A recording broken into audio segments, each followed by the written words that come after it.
శ్రీరామ్ భారత్ మాతాకి జై.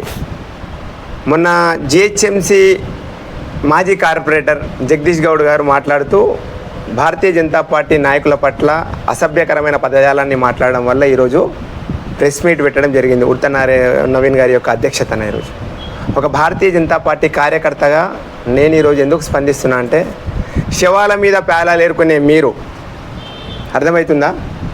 శవాల మీద పేలాలు ఏరుకునే మీరు లాస్ట్ టైం జిహెచ్ఎంసి ఎలక్షన్స్కి ముందు వరదలు వచ్చినప్పుడు 10,000 రూపాయలు ఆ రోజున్న బీఆర్ఎస్ ప్రభుత్వము బాధితునికి ఇవ్వమని చెప్తే 5,000 వంచుకున్న మీరు కూడా భారతీయ జనతా పార్టీ కార్యకర్త గురించి మాట్లాడుతారు. మీరు సాయంత్రం అయితే మందు తాగుతుందని తెలుసు నాకు, కానీ ఆ రోజు మీరు ప్రెస్ మీట్ ఇచ్చే ముందు కూడా మందు తాగిరని చెప్పేసి మీ మాటలలో తెలుస్తుంది.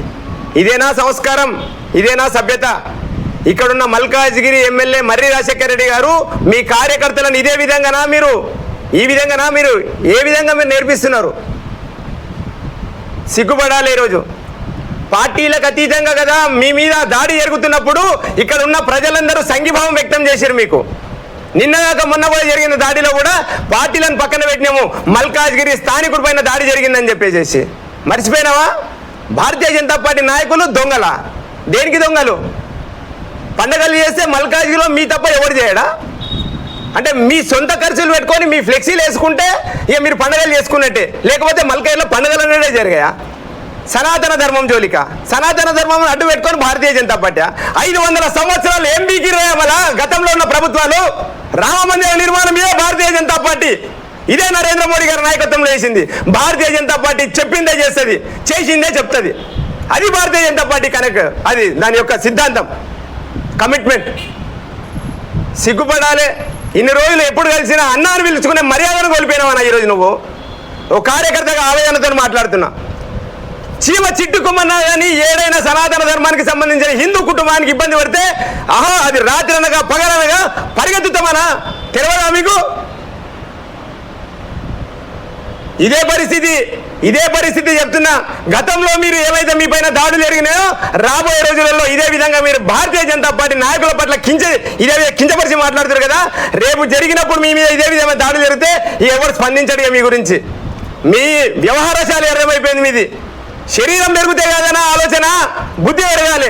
10 సంవత్సరాలు, 1 కాదు 2 కాదు 10 సంవత్సరాలు కార్పొరేటర్గా ఉన్నావు. రాబోయే తరానికి నువ్వు ఏ విధంగా ఆదర్శంగా నిలబడతావు? నువ్వు బాధతో చెప్తున్నాం.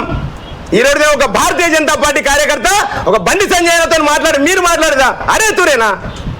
అరే తూరే కొడతావు? ఏ రోజైనా మీ ముంగడ మేము ఆ విధంగా పదయాలు మాట్లాడేమా? నీ ఎన్నుకున్న కార్యకర్తలను కూడా అడుగు. నువ్వు ప్రెస్ మీట్లో కనబడుతురు కదా, ఏ రోజన్నా కనబడంగా అన్నా నమస్తే అన్నా జై శ్రీరామ్ అంటాం. సిగ్గుపడు. ఇప్పటికైనా నువ్వు మాట్లాడే మాటలు తప్పు మాట్లాడినా అని చెప్పేసి బహిరంగంగా వచ్చి నేను మాట్లాడిన, అరే నీ పర్సనల్ ఉంటే వాని పేరు తీసి మాట్లాడు. నీకు బాధ అనిపిస్తే వాని పేరు తీసి మాట్లాడు. నీకు దమ్ము ధైర్యం ఉంటే వాడు ఎవడు పెట్టిండో ఏం చేసిండో అని చెప్పేసి అది వదిలేసేసి భారతీయ జనతా పార్టీ కార్యకర్తలు లక్షలాది కోట్లాది మంది 1 2 4 లక్షల మేరతో గెలిపించిరిడా భారతీయ జనతా పార్టీ ఎంపీ ఈటల రాజేంద్రన్. రక్తం మరిగిపోతుంది. స్థానికులు అయిపోయినామని చెప్పేసి ఆలోచిస్తున్నాం. ఇక నుంచైనా నోరు అదుపులో పెట్టుకొని మాట్లాడతామని ఆశిస్తూ భారత్ మాతాకి